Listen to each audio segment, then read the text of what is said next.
Es esta isla de la calma, como la describiera y pintara Santiago Rusiñol, la elegante Isla Mayor. Mágica en los amaneceres, misteriosa en los crepúsculos, capaces de suspender el paso del tiempo y hasta la amargura del desamor. Entrañable en los abrazos hechos de mar, olivos y almendros, donde buscaron refugio los grandes artistas de todos los tiempos. Inicia en ella Rubén Darío una larga epístola poema. Y desde aquí, señora, mis versos a ti van, olorosos a sal marina y azahares, al suave aliento de las Islas Baleares. La historia del Mediterráneo cristaliza en esta piedra preciosa en forma de isla, la más grande del archipiélago. Bosques mecidos por el viento, calas secretas y sierras encrespadas guardan memoria del paso de cartagineses, romanos y árabes.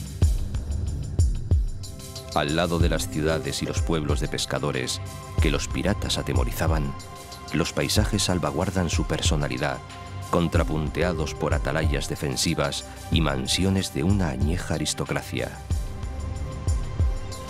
El hechizo emana de la gran dama del Mediterráneo.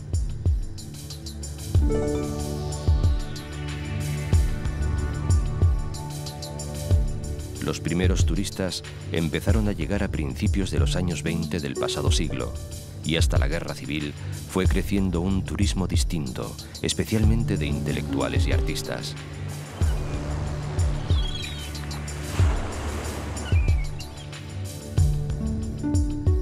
Desde entonces, la isla aprendió a ser generosa y discreta, a compartir soledades, a distraer gloriosas locuras, a descubrir rincones ocultos y esconder silencios, a escuchar palabras mágicas que luego llenaron los vientos del mundo y a susurrar secretos, casi siempre de amores, como el de aquella payesa de nombre Margalida, a la que un archiduque dio tierras, noches y bastardos.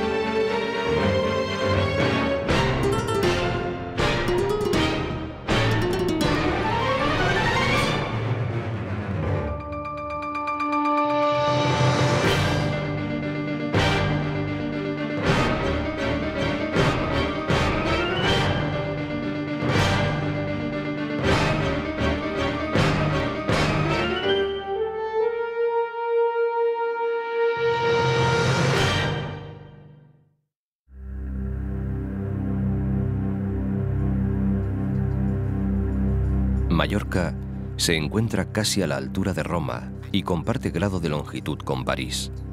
Además, tiene en común con las emblemáticas capitales europeas un carácter abierto, cosmopolita, hospitalario y tolerante. Muchos y algunos muy importantes han sido y son sus visitantes, pero es probable que quienes más ayudaran a difundir su nombre fuesen dos artistas de genio singular.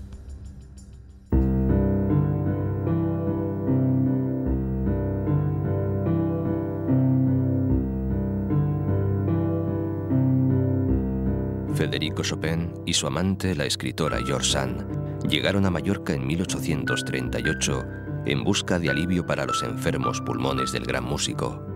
Y también, como la propia Sand escribió, para entregarse al amor perfecto a la sombra de los mirtos. Aquel invierno en Mallorca dejó honda huella en la pareja, en sus obras y en la isla. Se alojaron en la Cartuja de Valdemosa. En las resplandecientes calles de la población florecen cuidados rincones y se esconden casas señoriales.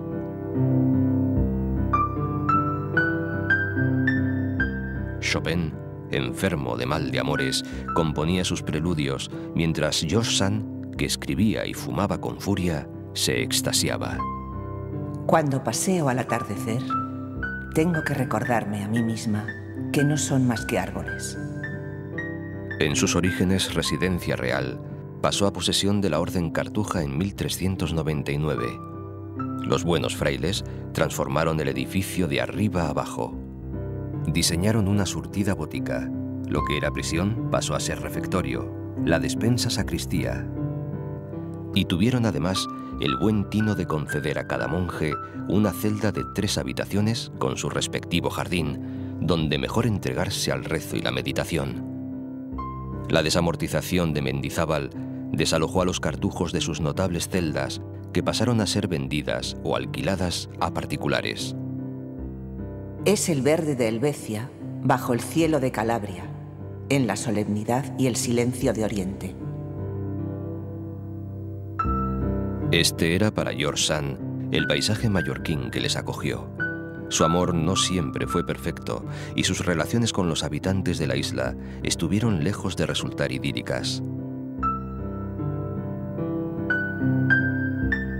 Pero los miles y miles de turistas que visitan cada año la Cartuja, donde vivieron y crearon, quedan aún fascinados por el enigma que se respira en cada recodo del viejo edificio. Y siguen el rastro de la memoria de una difícil aventura de amor y descubrimiento que vivieron aquí 2 genios, simbolizada en la flor que cada día es depositada sobre el piano de Chopin.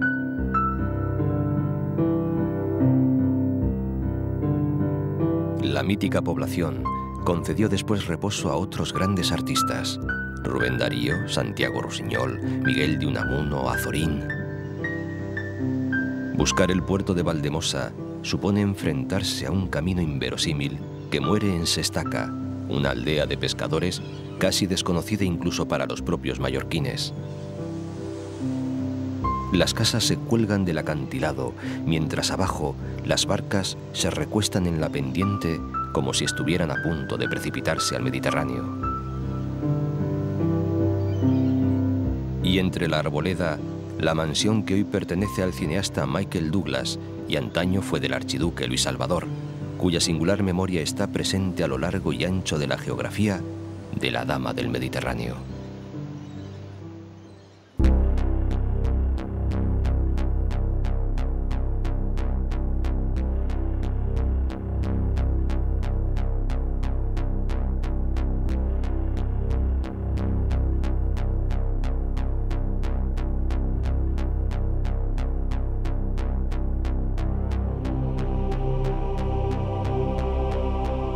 Palma y su bahía se protegen la una a la otra desde que la ciudad fue fundada por los romanos.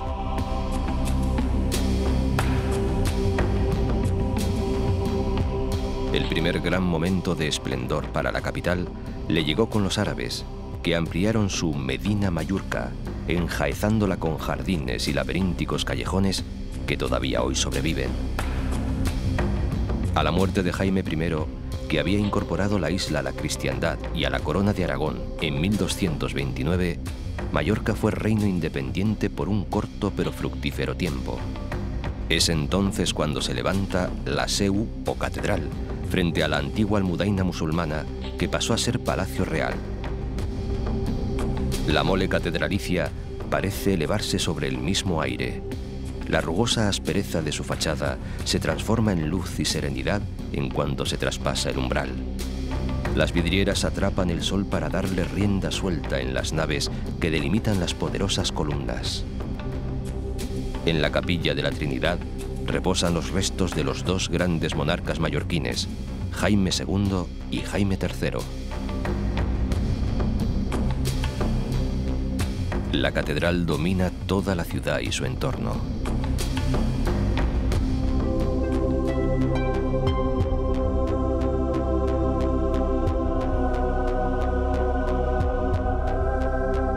A su lado bullen de vida los barrios populares, las alamedas y jardines, las plazas y palacios. Quien mejor simboliza el verdadero carácter de esta palma aristocrática se esconde de la vista del paseante inadvertido. Se trata de los patios señoriales. Nacieron en los siglos góticos, cuando los estrechos callejones de la Palma de entonces obligaban a abrir espacios amplios y luminosos en el seno de las mansiones. En los siglos XVII y XVIII, los patios pasaron a convertirse en el símbolo de la arquitectura señorial mallorquina. Supieron estos vetustos callejones de los primeros pasos de aquel doctor Illuminatus, filósofo, poeta y teólogo, que aquí naciera entre 1232 y 1236.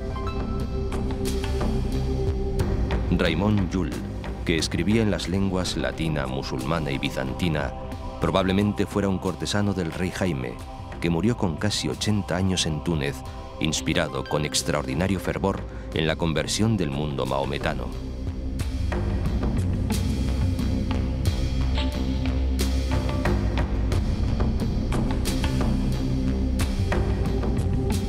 Lejos de la angostura de las calles y de los ampulosos patios distinguidos, se alza el castillo de Belver.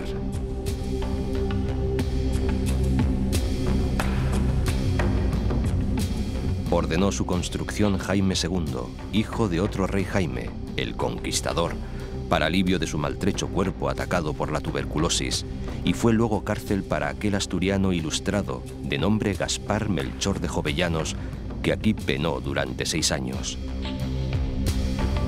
La fortaleza es el testigo más notorio de aquellos tiempos en los que Mallorca era un reino independiente y abierto al Mediterráneo, donde participaba de un próspero comercio. Desde sus almenas se puede disfrutar de otra obra de arte prodigiosa, la Bahía Mallorquina. Se extasiaba Santiago Rusiñol. Palma es como un hermoso tapiz, lleno de palacios y monumentos que se sacuden al sol.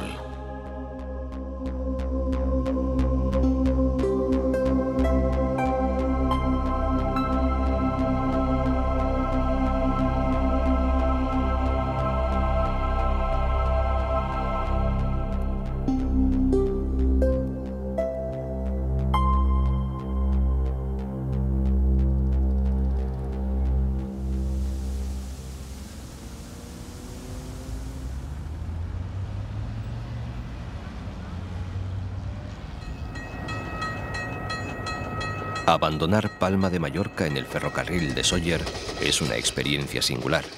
Es el último de su estirpe. Funciona desde 1912 y recorre los 27 kilómetros que separan la capital de Sóller. Es mucho más que un medio de locomoción. Se ha convertido en patrimonio de todos los mallorquines, que lo han sabido mantener a salvo de los estragos del tiempo y de los embates furiosos del diseño y las modas.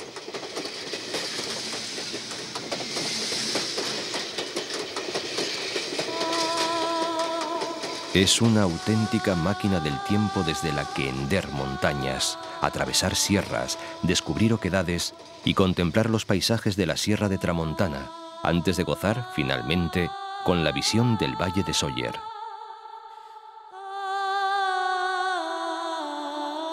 La posada de la Artesá, punto y final del nostálgico viaje, es una antigua casa de postas desde la que partían las diligencias hacia Palma, a la que han permitido conservar todo el aroma de añejos tiempos de esplendor.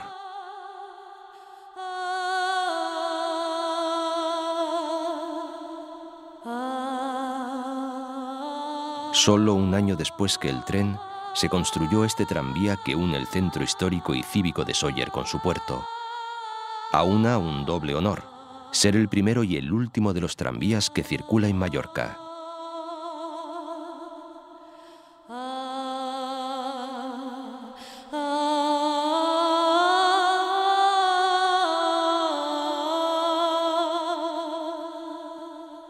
Sóller respira con el aliento pausado de un pueblo mediterráneo, pero también se agita con la cosmopolita brisa de un puerto abierto a Europa.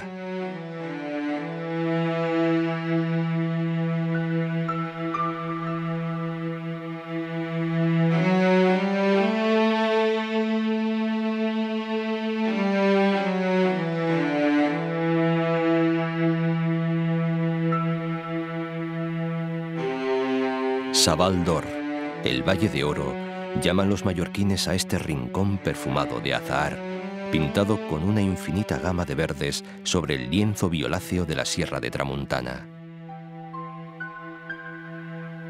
La rocosa muralla, encrespada y soberbia, se afana en proteger a la isla de los embates de los vientos del norte. Algunas de sus cimas consiguen enredar al frío viento, obligándole a liberar sobre ellas su lastre invernal de nieve.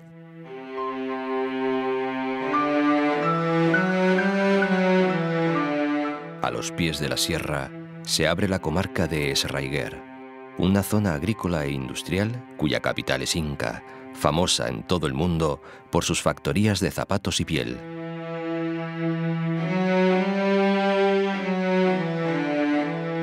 Al lado late el corazón agrícola de Mallorca.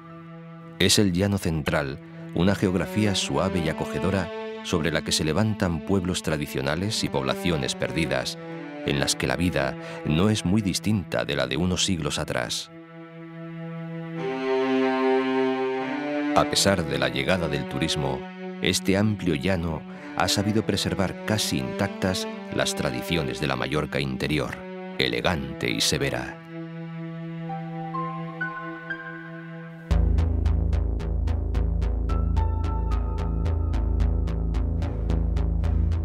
Pero volvamos al principio, a Palma, para tomar de nuevo el camino de la costa que conduce a Andratx.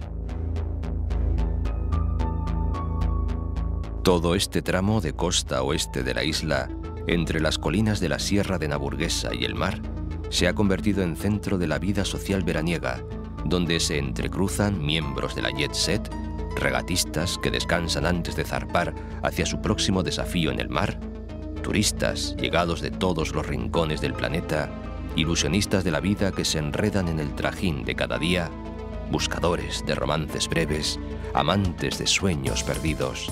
La costa de Calviá es un cosmos que se nutre de pequeños planetas turísticos abocados a playas imposibles y recoletas calas. Aguas transparentes, casas colgadas sobre un mar tan apacible que se hace camino para todo tipo de embarcaciones y escenario para todos los sueños, despreocupados bañistas que procuran gozar las delicias de un sol y un mar únicos.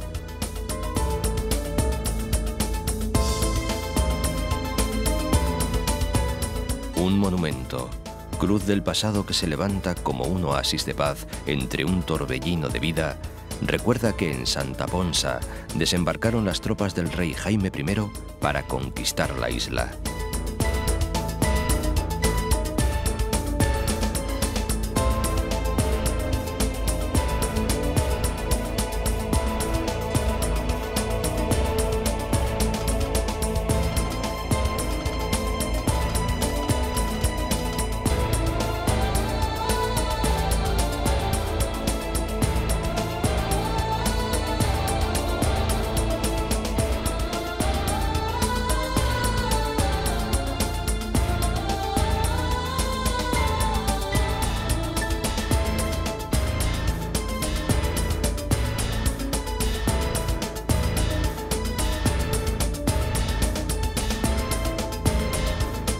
Sant Elm, recoleto y pequeño, está protegido nada menos que por un dragón.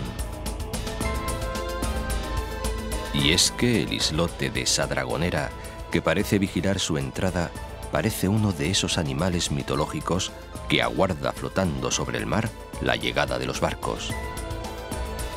Este lugar de mitos se ha convertido en todo un símbolo de la lucha por la defensa del medio ambiente.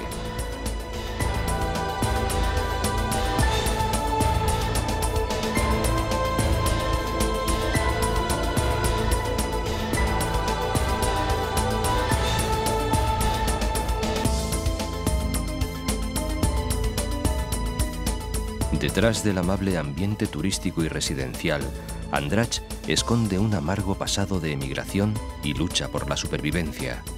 Años inclementes de los que ha dado fe Baltasar Porcel, nacido aquí, que ha sabido reflejar los mitos más telúricos de su tierra. Su pasado dolorido está escrito en piedra. Se puede leer en los muros que forman la muralla que rodea la iglesia parroquial. fue construida en el siglo XVI para defender a la población de las incursiones piratas que asolaban estas costas. El 2 de agosto de 1578, un puñado de hombres y mujeres de Andrach consiguieron repeler desde estos muros a 1500 turcos ávidos de botín y cautivos. El cosmopolita ambiente que bulle en el port, a poco más de 1 kilómetro de la ciudad, ha transformado por completo lo que fuera en tiempos pasados un pequeño núcleo marinero.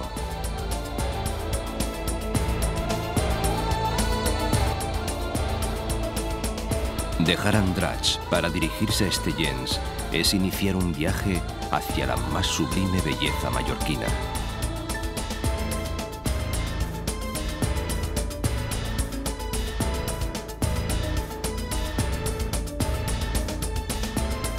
El aliento se suspende sobre bosques intactos que se miran en el Mediterráneo.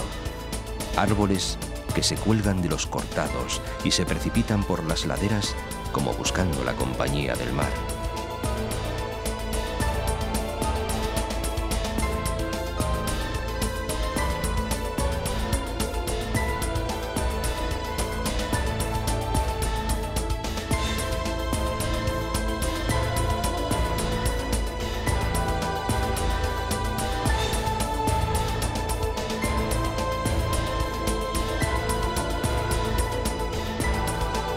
Estellencs es uno de esos pueblos en piedra que parecen colgados sobre el horizonte. A sus espaldas se levanta otro monumento en piedra, el Galatzó, la montaña mágica de Mallorca. Cuenta la leyenda que es el hogar del mítico conde Mal, el rico y enigmático noble dueño de estas tierras, un espíritu que para espanto del pueblo gusta de recorrer las laderas del Puig con armadura negra, cabalgando un caballo verde y con olor de azufre. Menos mal que solo se deja ver una vez al año y que el feudo estaba habitado por hadas buenas, y debe estarlo, pues parece que éstas nunca mueren. Sin embargo, a quien más temían antaño por estas tierras, viajaba sobre el mar.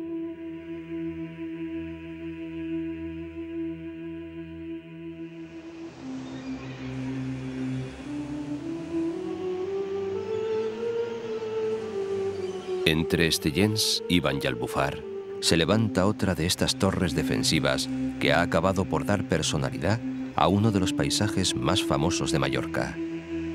La atalaya de Ses Ànimes agudiza su vigilante perfil sobre los acantilados.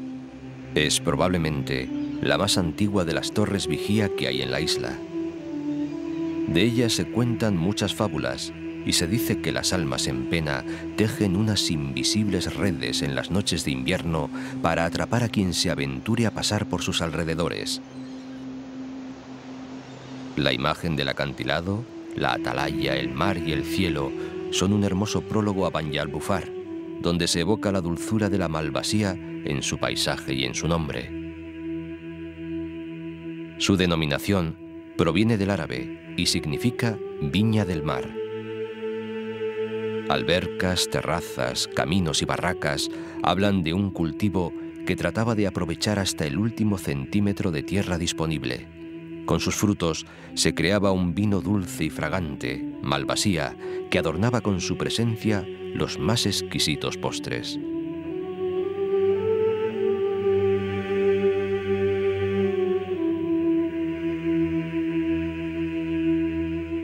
Poco antes de llegar a Pla del Rei, la zona que precede a Valdemosa, paisajes y edificios nos hablan de un personaje muy peculiar en la historia de Mallorca, el archiduque Luis Salvador. Fue el mismo que construyó en el port de Valdemosa Sestaca. Seguía Rubén Darío en su poética epístola. Hay no lejos de aquí un archiduque austriaco que las pomas de Ceres y las uvas de Baco cultiva en un retiro archiducal y egregio. Hospeda como un monje, y el hospedaje regio. Sobre las rocas se alza la mansión señorial, y la isla le brinda ambiente imperial. Luis Salvador de Habsburgo, Lorena y Borbón fue un viajero impenitente, ávido de conocimientos y aventura, que recaló en la vieja dama del Mediterráneo allá por 1867. Llegó por primera vez, con solo 20 años, para escribir su mejor obra, Die Balearen. Cuando pudo regresar, 4 años después, inició una febril actividad que iba a ser trascendental tanto para su vida como para la isla. Se lanzó a comprar tierras y posesiones, construyó además de Sestaka 40 miradores, 3 capillas y una decena de pollos y merenderos unidos por una red de caminos. Hoy es la ruta del archiduque. Sus tierras estaban abiertas a todos y en su hospedería cualquiera podía alojarse gratis durante 3 días.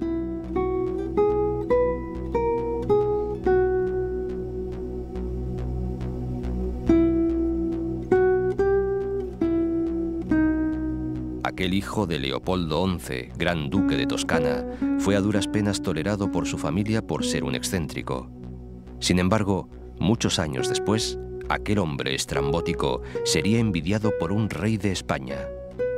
En efecto, don Juan Carlos ha afirmado en alguna ocasión que le hubiera gustado ser el archiduque, propietario de la carretera de costa entre Valdemosa y Dellá, y a quien la emperatriz Sisí venía a visitar en su velero Miramar.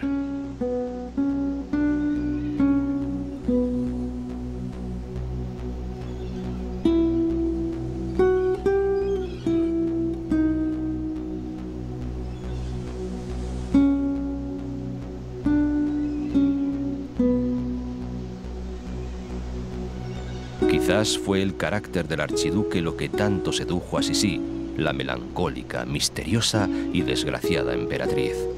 Ambos compartían el amor por la naturaleza.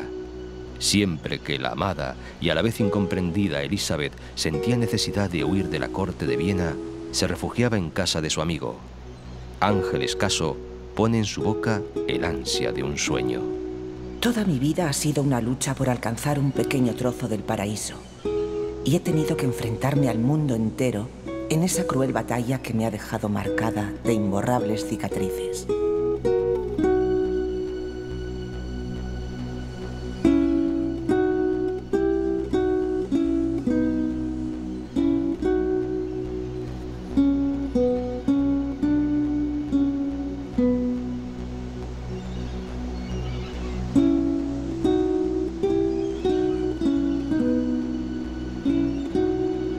Las alturas del macizo montañoso de Esteix son punto de referencia para toda la zona que rodea a Valdemosa y su Cartuja. Cerca de Can Costa se encuentra la ermita de la Trinidad. El oratorio fue construido en el siglo XVIII. Los monjes que lo habitan guardan aquí su regla de oración y silencio, frente a uno de los paisajes más bellos de la isla. Uno de esos lugares en los que un viejo proverbio chino cobra todo su sentido. Habla solo si tus palabras van a ser más hermosas que el silencio. Dellá se apiña en una pequeña colina rematada por la iglesia parroquial. Parece más obra del genio de un artista que de la anónima labor de sus habitantes a lo largo de los siglos.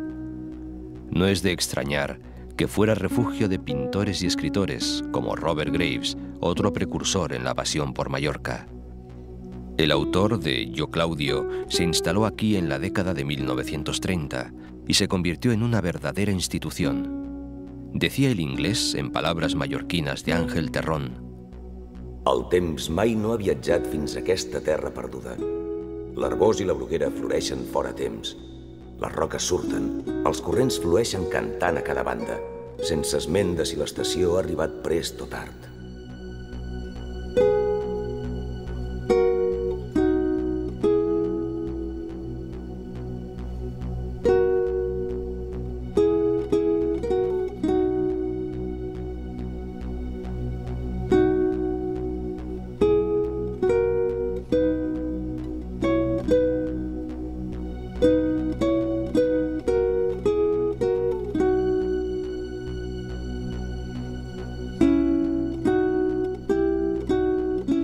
Basta reparar en las lápidas de su cementerio para comprender la dimensión universal del pueblo. En ellas aparecen nombres de pintores y artistas y personas de todas las nacionalidades.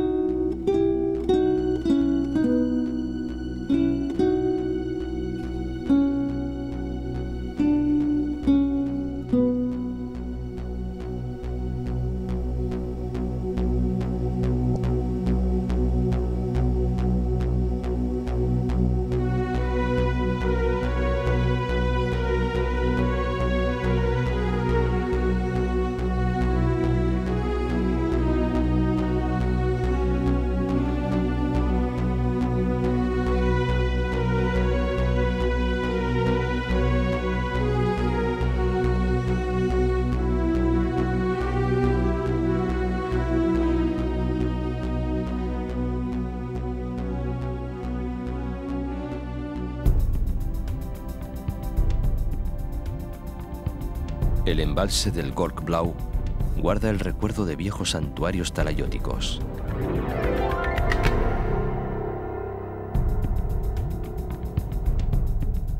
Hasta Sacalobra llega el torrente Pareis, un gigantesco desfiladero que hiende las entrañas de la Tramontana.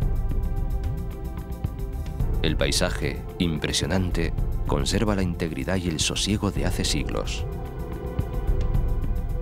Como el monasterio de Lluc, corazón espiritual de la isla, fue construido sobre un asentamiento prehistórico que seguramente tenía por sagrado el encinar que lo rodea.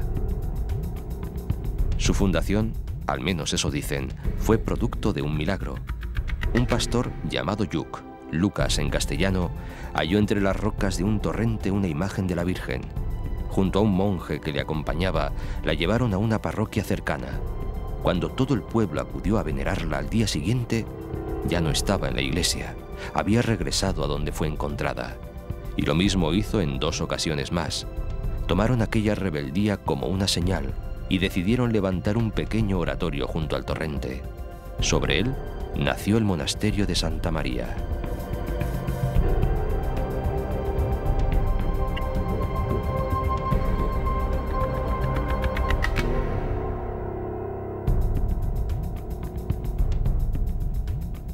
Muchos son los milagros que se le atribuyen. Algunos incluso han quedado para la posteridad, prendidos al paisaje en el sal de la belladona. Cuentan que a este precipicio arrojó un marido enloquecido por los celos a su hermosa mujer. Cuando acudió a implorar perdón a la Virgen, se encontró en el templo con ella rezando por su perdón. Aquí el paisaje de montaña es diferente. Los roquedales, como fantasmas gigantescos o animales quiméricos, parecen agazaparse en la roca tallada por la lluvia y el viento.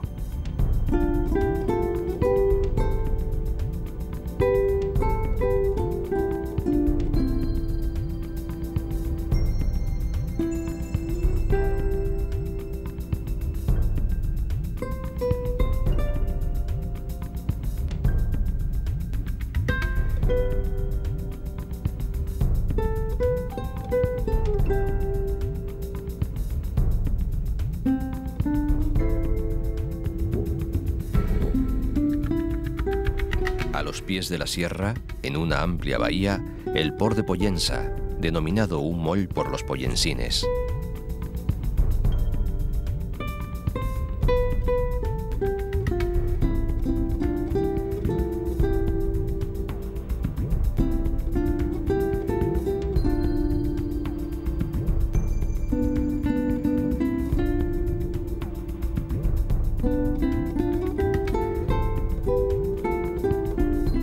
De artistas, conserva un carácter propio, singular, que se refleja incluso en ciertas peculiaridades lingüísticas.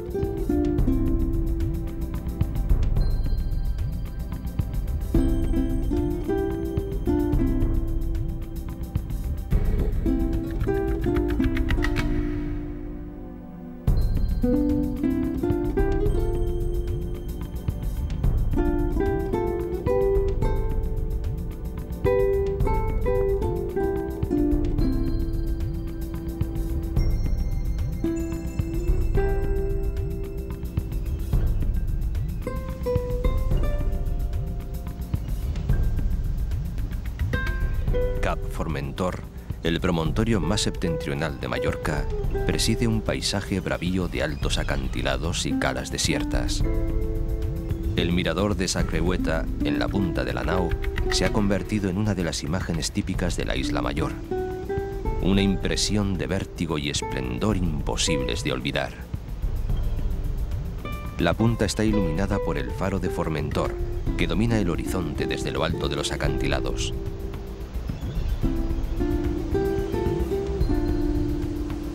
Aquí se encuentra el famoso Hotel Formentor, de reminiscencias románticas y literarias. Y el recuerdo perenne de Miquel Costa i Llobera i su Pi de Formentor. Arbre sublim. Del geni n'és ell la viva imatge. Domina les muntanyes i aguaita l'infinit. Per ell, la terra és dura, més besa son ramatge. el cel qui l'enamora, i té el llamp i l'oratge per glòria i per delit.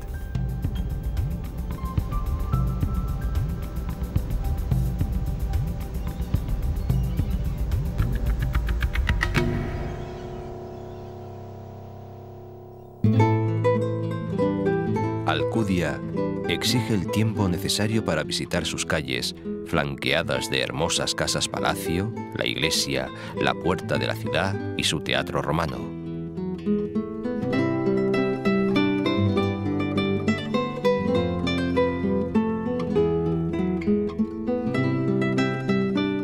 Como en toda la isla, ante la falta de ríos permanentes, son los torrentes y las corrientes subterráneas los principales abastecedores de agua. El Parque Natural de la Albufera es una laguna litoral extraordinaria, y no solo por su belleza. Hoy día, aunque es el mayor humedal de Mallorca, ocupa la mitad de lo que fue en sus orígenes. Pero su riqueza ecológica lo hace excepcional y reúne entre sus 400 especies de plantas y árboles una soberbia muestra de la flora isleña.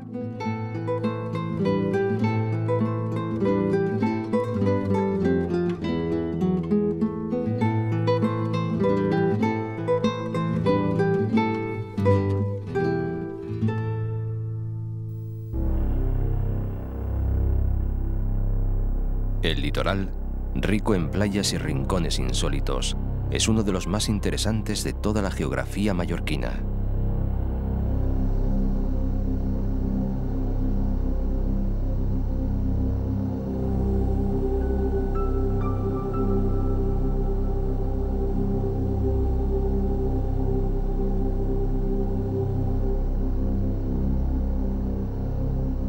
Cuentan que por su situación estratégica y la existencia de agua dulce, Capdepera resultaba muy atractivo para corsarios y navegantes.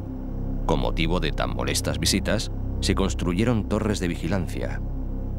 Luego, en el siglo XIII, Jaime I el Conquistador negoció con los musulmanes menorquines el Tratado de Capdepera. Gracias a él, los menorquines aceptaron estar bajo la corona del monarca cristiano. Era el principio del Reino de Mallorca.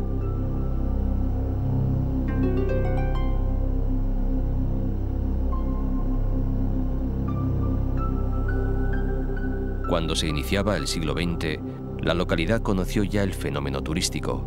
Se construyeron residencias importantes en el muelle de Calarayada, que pese a tanto ajetreo, no ha perdido el sabor pesquero de sus primeros tiempos. Capdepera alberga con orgullo una obra escultórica única. Se halla en las entrañas de las cuevas de Artà. Sus autores han sido el agua y el tiempo. El resultado, una enorme cavidad de espectaculares estalactitas que conforman un espacio increíble.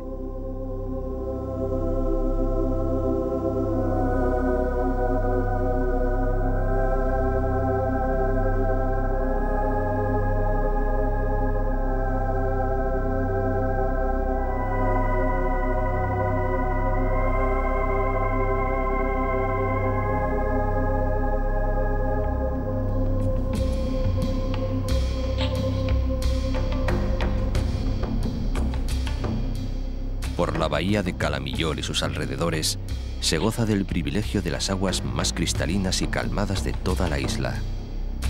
Grandes rocas, praderas de posidonia y extensiones arenosas hacen uno de los ecosistemas más ricos en fauna marina mediterránea, con una gran variedad de bellísimos paisajes submarinos.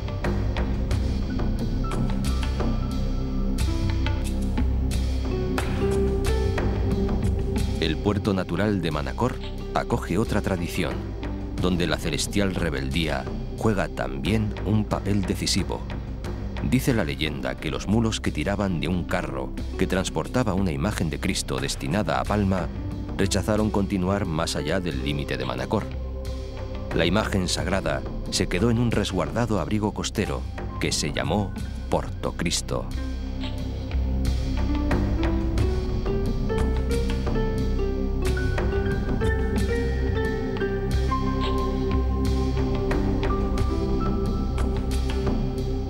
Su proximidad con las cuevas del Drac ha hecho que tuviera un enorme desarrollo turístico.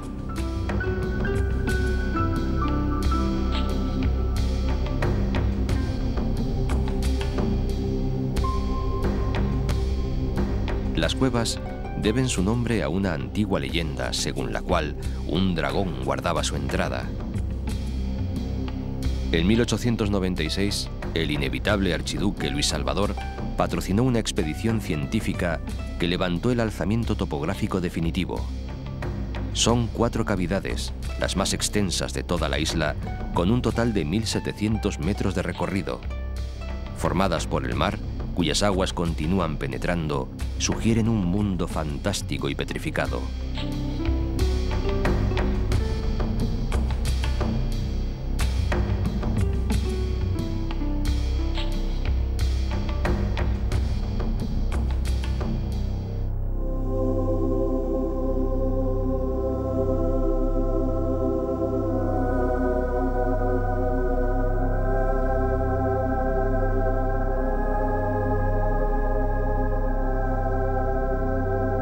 Decir Manacor es decir perlas, artesanía del olivo, cuevas y calas recoletas.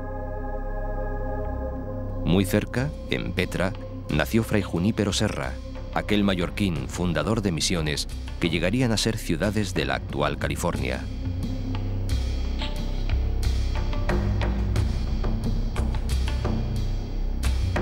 En Porto Colom, el puerto de Felanitx, conviven, en sabio intercambio, el humilde yacht del pescador y el yate sofisticado del millonario.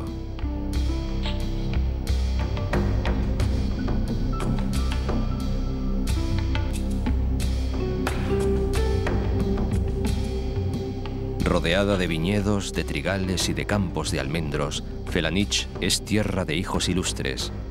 Es el lugar de nacimiento del arquitecto que más hizo por el esplendor de Mallorca. Guillem Sagrera creó la Lonja de Palma y parte de la catedral, llevando su arte hasta el Castelnovo de Nápoles. También aquí vio la luz Joanot Colom, uno de los personajes míticos de las revueltas campesinas contra la tiranía de los núcleos urbanos en los siglos XV y XVI. Y de aquí es Miquel Barceló, uno de los más grandes artistas de nuestro tiempo. Y hay quien afirma que aquí nació el mismo Cristóbal Colón, en concreto en un lugar llamado Son Colom. Argumento histórico que tal vez podrían corroborar las piedras de sus vetustas iglesias. Y rubricarlo el santuario de la Mare de Déu de San Salvador, que ubicado en la cumbre de la montaña, a 509 metros de altura, vigila desde 1348 la vida de Felanitx.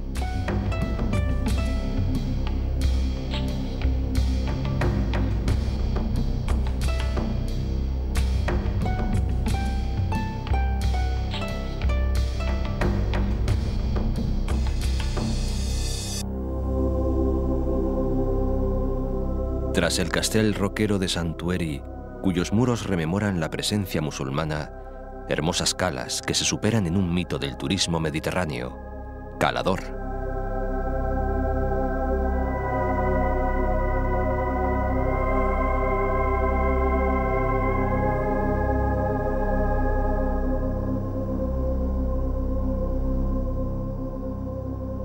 Y el Parque Natural de Mondragó, que hace las veces de su pulmón y su jardín.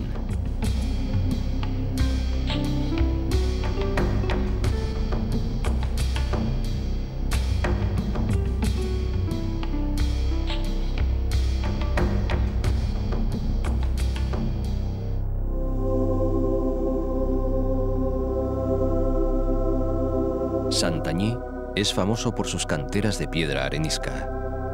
Su color ocre, casi rojizo, es el peculiar de los edificios de la villa.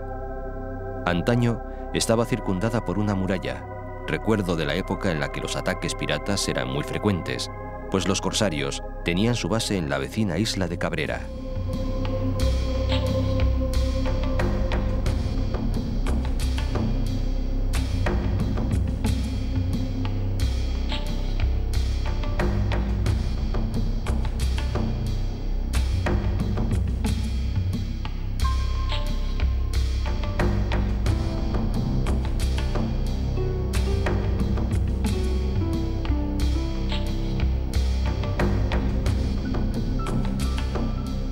Por aquí están los últimos paraísos, o los primeros. que esconde la dama del Mediterráneo.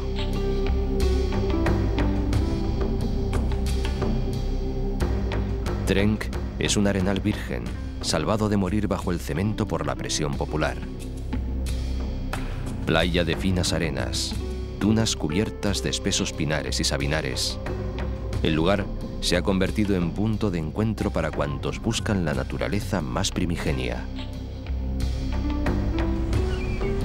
La marisma de Es Salobrar se remonta en su uso a la época romana.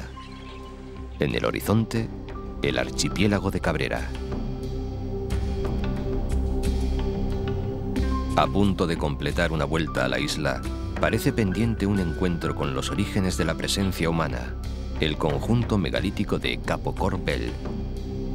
Los tres grandes talayots plantean múltiples interrogantes sobre la cultura que levantó estas construcciones de grandes piedras, cubiertas de lajas y ramajes y situadas en altozanos.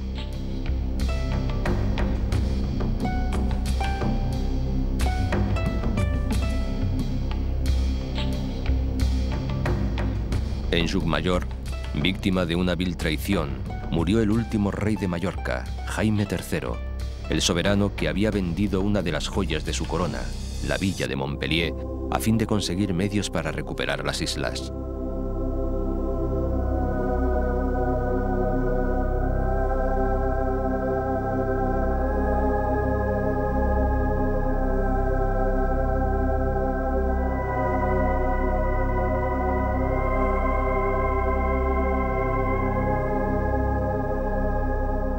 Tras Calapí, el Cap Blanc, blanca caliza veteada por el hinojo marino, abedules y pinos retorcidos por la mano del viento. Gaviotas y cormoranes desafían en sus vuelos la sobrecogedora verticalidad y hacen que el faro no esté solo, compartiendo la labor de vigilancia con una vieja torre renacentista.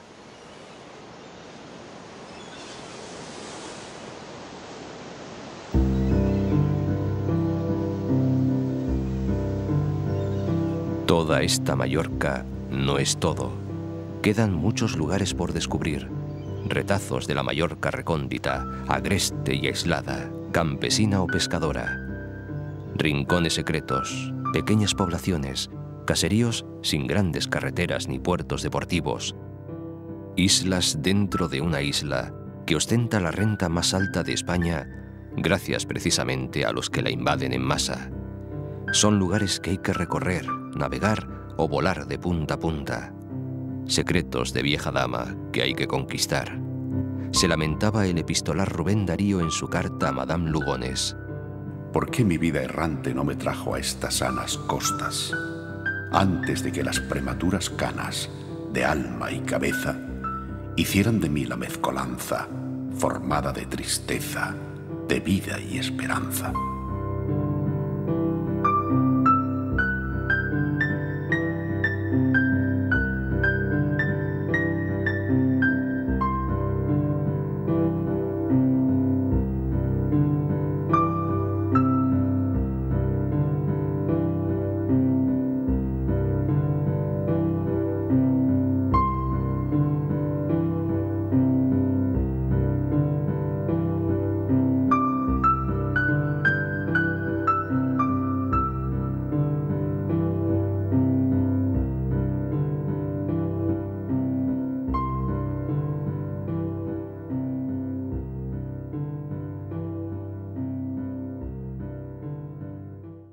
Yo voy soñando caminos de la tarde,